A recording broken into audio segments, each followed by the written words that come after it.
Hello friends, welcome to crunchy chopping. இன்றைக்கி பச்சை பட்டாணி போட்டு சூப்பரான குழம்பு தான். வாங்க எப்படி செய்கிறதுன்னு பார்ப்போம். ஸ்டவ் ஆன் பண்ணி கடாயம் வச்சுக்கலாம்.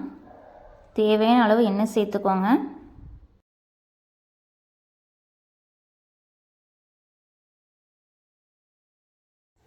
ஆயில் ஹீட் ஆனதும் 1/4 ஸ்பூன் வெந்தயம் சேர்த்துக்கலாம்.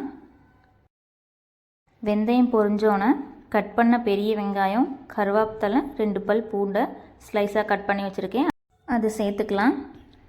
நல்லா வதக்கி விட்டுக்கோங்க. வெங்காயம் இந்த மாதிரி நல்லா கோல்டன் ப்ரௌன் ஆனதும் அரைச்சி வச்சுருக்க தேங்காய் தக்காளி பேஸ்ட்டு சேர்த்துக்கலாம்.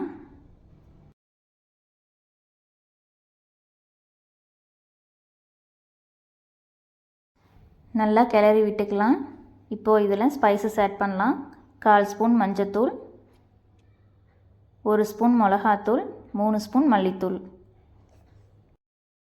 நல்லா மிக்ஸ் பண்ணி விட்டுக்கலாம்.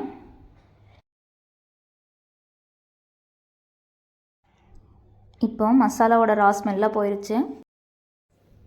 இதோட கட் பண்ணி வச்ச கத்திரிக்காயை சேர்த்து நல்லா வதக்கி விட்டுக்கலாம்.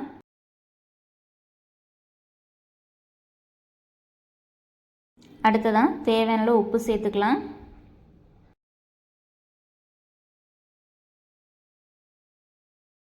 நெக்ஸ்ட்டு தேவையான அளவு தண்ணி சேர்த்து நல்லா மிக்ஸ் பண்ணி விட்டுக்கோங்க. அடுத்ததான் நைட்டே பச்சை பட்டாணியை ஊற வச்சுருக்குறோம். இப்போ அதை நல்லா வேக வச்சு அந்த தண்ணியோடு சேர்த்துக்கலாம். வேக வச்ச தண்ணி சேர்க்குறப்போ குழம்பு இன்னும் நல்லா டேஸ்ட்டாக இருக்கும். அதனால் அந்த தண்ணி வேஸ்ட் பண்ணிடாமல் குழம்புலேயே சேர்த்துக்கோங்க. மல்லித்தலை சேர்த்து லிட் போட்டு க்ளோஸ் பண்ணிடுங்க.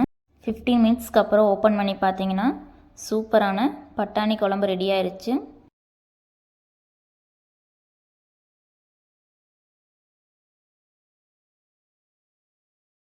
கொஞ்சமாக மல்லித்தலை சேர்த்து ஸ்டவ் ஆஃப் பண்ணிடலாம். அவ்வளோதான், டேஸ்டியான பச்சை பட்டாணி குழம்பு ரெடி ஆயிடுச்சு. எப்படி இருந்துச்சுன்னு செஞ்சு பார்த்துட்டு கமெண்ட்ஸில் சொல்லுங்கள். வீடியோ மறக்காமல் லைக் பண்ணுங்கள். தேங்க்ஸ் ஃபார் வாட்சிங். சப்ஸ்கிரைப் பண்ணுங்கள், கமெண்ட் பண்ணுங்கள், ஷேர் பண்ணுங்கள்.